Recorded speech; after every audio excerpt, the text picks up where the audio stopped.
Ese es el gran problema. El Congreso renunció a la posibilidad que tuvo durante estos años para meter reglas que fueran claras y precisas, para evitar que lo que pasara hoy se diera, que es que se declaran inconstitucionales los artículos, se quitan entonces los candados y no hay los límites en base a los cuales COFEPRIS vaya a emitir los permisos. Los permisos los va a emitir muy similares a los que tenemos ya algunos de nosotros, que repito, sí están circunscritos a la persona, pero no está limitada la cantidad ni la forma en que se puede hacer uso, salvo, insisto, derechos de tercero. Entonces, sí, efectivamente hay muchas preguntas que no son de cómoda resolución, pero eso es culpa del Congreso. Así es que si antes tenían prisa, esperemos ahora la tengan más y que lo hagan bien, porque hay iniciativas ahí que se han venido peloteando de una cámara a otra, en una forma irresponsable le hacen un cambio, luego le hacen otra en la otra, y van y viene, los pedidos se agotan, etcétera.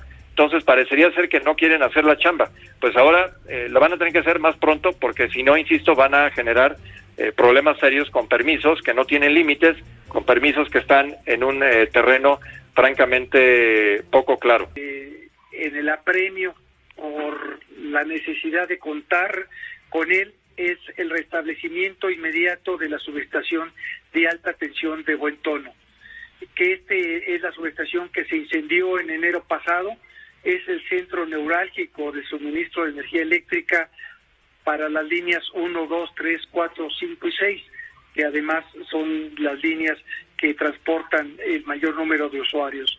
Ahora estas líneas operan con una capacidad reducida por este accidente que se tuvo en esta subestación de Buen Tono, y lo que estamos haciendo es convenir con la Comisión Federal de Electricidad.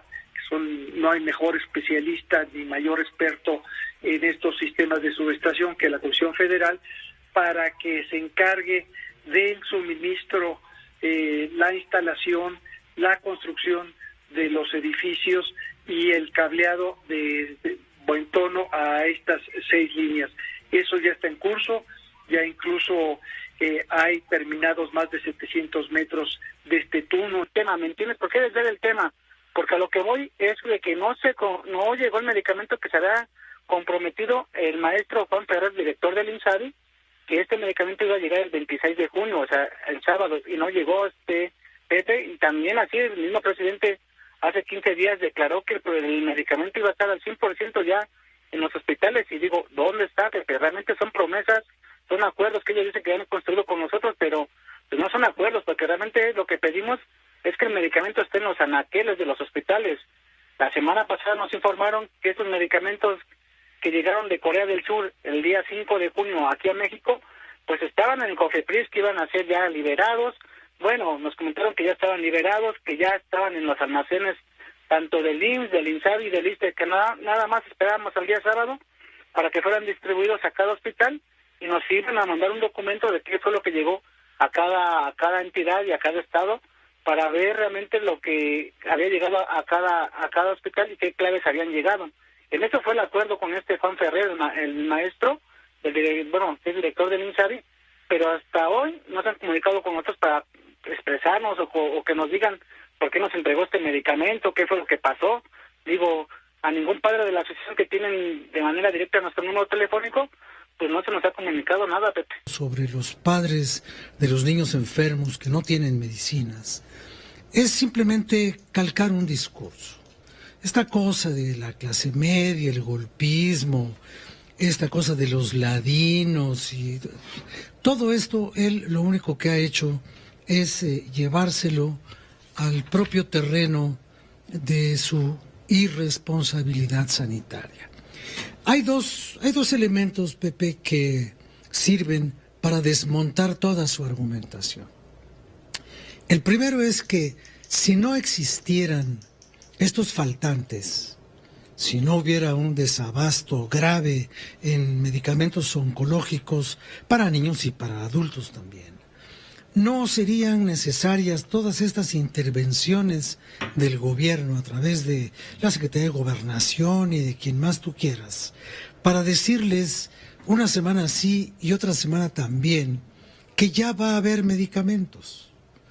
Tú no puedes ofrecer que vas a cubrir los faltantes si no hay faltantes. Orgánicas de los estados, él decide no solamente como si el Estado fuera él, como dijera Luis XIV en Francia, sino el Estado es mío y yo hago lo que quiera y lo determino como desee. De la misma manera que está cambiando la ley orgánica del gobierno federal, quitándole a la Secretaría del Bienestar los programas sociales.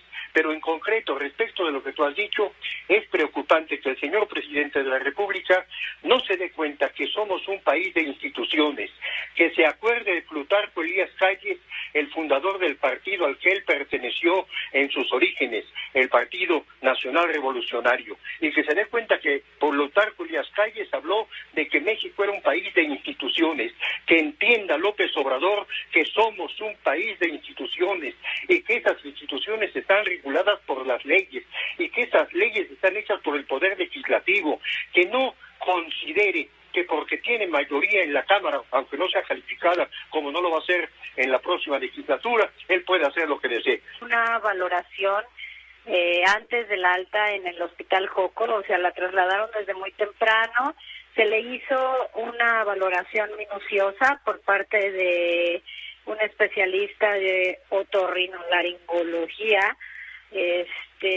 y bueno, tardó ese proceso. Posteriormente regresó al Hospital Balbuena a esperar el alta y el papeleo que se lleva a cabo, y posteriormente de eso, pues el traslado del hospital aquí a su casa. ¿Cómo está ella en este momento? Está estable, un poco intranquila. A ella fue a quien le pasaron el coche por encima. Diego Helguera la atropelló pasándole el coche por encima. Exactamente, es la muchachita alta, delgada, la que recibe el impacto total por el que el automóvil le pasa encima. Poli, desgraciadamente, es la otra niña que se lleva arrastrando unos metros. Para mí es importante porque ahonda la participación democrática de las personas. Las consultas populares son ejercicios de primer mundo. En los países como Suiza y los países nórdicos, las consultas populares son cotidianas. Si en verdad queremos construir una democracia, entonces debemos incorporarnos poco a poco en los asuntos públicos. ¿Y qué debemos saber sobre esta consulta, en tu opinión? Debemos saber que se va a llevar a cabo el 1 de agosto, que vas a elegir el sí y el no. Si estás de acuerdo o no, van a cabo las acciones pertinentes, que te va a dar promoción, que es completamente legal, que cuenta con un presupuesto. Expertos en derecho nos dicen que la consulta no viene al caso porque la ley no se consulta, se aplica, punto. No, la ley se aplica, repito, es la Ley Federal de Consulta Popular, y esos expertos pues deberían estar en la Suprema Corte como ministros en nuestro máximo tribunal, porque fue la Suprema Corte de Justicia de la Nación quien avaló el tema y la pregunta el pasado 1 de octubre. ¿Por qué se debe enjuiciar a expresidentes que hayan cometido irregularidades, que son todos menos Luis Echeverría? Sí, todos los expresidentes y actores políticos se les debe enjuiciar por todos los actos que afectaron gravemente al país, a la población. Hay delitos que ya prescribieron, es cierto, pero por ejemplo la desaparición forzada es un delito que no prescribe. Si la ley debe aplicarse o no, y una premisa de un Estado de Derecho es de que la ley se aplica. Sí podría, como en otros países ha ocurrido, sí podría preguntárselo a la gente una ley que no ha sido aprobada, que no solamente se quede en el Congreso, una ley importante de trascendencia, que no se quede solamente en el Congreso, sino se pone eventualmente a plebiscito. Es decir, el Congreso pasó esta ley, esta iniciativa, pero le vamos a preguntar al pueblo, a la ciudadanía en general, si está de acuerdo o no con que se confirme. También ocurre con las constituciones nuevas, en fin, claro que hay forma en que la gente participe en la elaboración de las leyes. También con los foros y seminarios que hay en el Senado, se supone que grupos interesados puedan participar directamente en la elaboración de las leyes. Y como te digo, eventualmente incluso en la aprobación de esas leyes. Pero una vez que las leyes ya están aprobadas, también a partir de procesos legales y sancionados constitucionalmente, ya no se puede cuestionar su validez. Si quisiera cambiar las leyes en tal o cual sentido, se hace una reforma. Pero si la ley ya es vigente, no se le pregunta a la gente si quiere que se aplique o no. En ese sentido estoy totalmente de acuerdo con la mayoría de juristas y constitucionalistas que han salido a decir, oigan, eso no tiene ningún sentido.